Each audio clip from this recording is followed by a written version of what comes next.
AC ट्रेनमधून प्रवास करताना थंड हवेचा आनंद घेताना आमचा बाबू.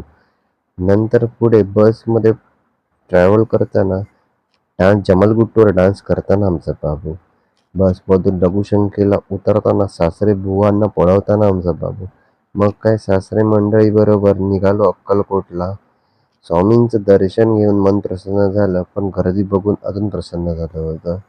मग काय आम्ही रिक्षाला अभिवादन करून पुढे निघालो आणि स्वामींचं दर्शन मिळालं. अजून मन प्रसन्न झालं.